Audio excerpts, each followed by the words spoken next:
Chaplaincy everywhere. Recognising World Mental Health Day, we invited chaplaincy and well-being practitioners to gather together, recognising we are better together to support our chaplaincy contexts and offer crucial self-compassion care.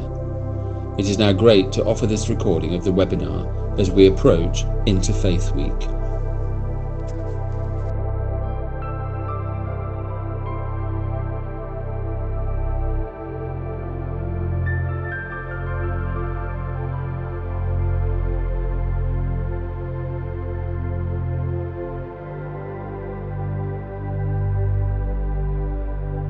Good morning, David. Good morning, Justin. Good morning, Carol. Good morning, everybody. I want to pick up. So my name's Carol Wilson. I am the head of spiritual care for the Mental Health Trust here in Birmingham and Solihull, so, BSMHFT. And I want to pick up on one or two of the things that Justin was talking about, and these are things that we have seen coming up frequently. I think that's a fair thing to say. Some of it's based around this notion of societal shift.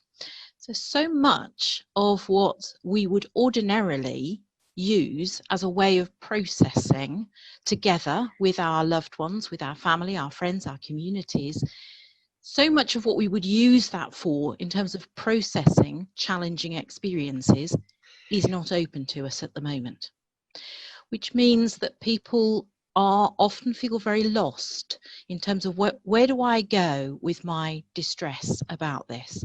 The routes that I would ordinarily use aren't available to me. Justin mentioned things around resilience. Like Justin, I seem to have missed the seminar on dealing with the pandemic when I trained. I'm not very remiss of me, but there we go. But that means we're in the unusual position where actually experts are few and far between. We are working through this together. And that means we have to pay particular attention to that sense of our own personal resilience. I cannot overemphasize Justin's last point there about looking after yourself. This is not an optional extra. It's not a fluffy bit that's part of because we're good reflective practitioners, so we'll make sure we do a bit of fluffy reflection. This is nitty gritty, bottom of the pile, processing how we ourselves are containing and moving through this situation, because there's a very strong sense in which people who are on that front line, in whatever context that you're working in, that they are experiencing a level of what we term moral injury, moral distress, that no one has ever faced before. No one. So this happens. Moral injuries is defined when one is required to do something that contradicts one's values in order to fulfill a duty, or when one is prevented from doing something by a rule that says you can't do that at the moment. And that's as simple as a nurse who has to say to somebody, I'm sorry, but you cannot come to see your loved one. That goes against every single value she has. So those are things that we need to really pay attention to. Can I draw your attention, please?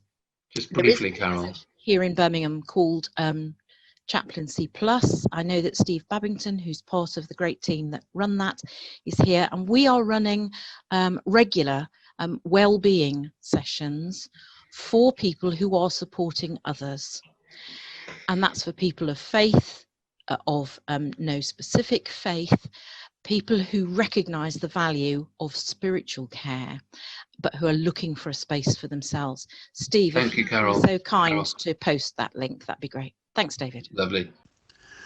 We're now going to move 120 people into breakout rooms with our keynote speakers and other leaders. This is the first breakout room of 2. Please bear with us for a moment. Thank you. Hi, yes, thanks, David. So we had quite a wide-ranging conversation. I'm sure others did too. But I think for us, there were some highlights around we acknowledge as chaplains that we are chaplains because it feeds us as well as those who we serve. And so we too are struggling because we are not being fed in the way that we would be ordinarily if we were fulfilling our vocation, whatever language you want to put around that. So that was one thing. And another thing was around physical touch and how for some people being unable to have that, or perhaps they live alone and therefore having no access to it, is a nightmare. And for others, actually it's a huge relief because they don't like it and they're not forced into it at the moment.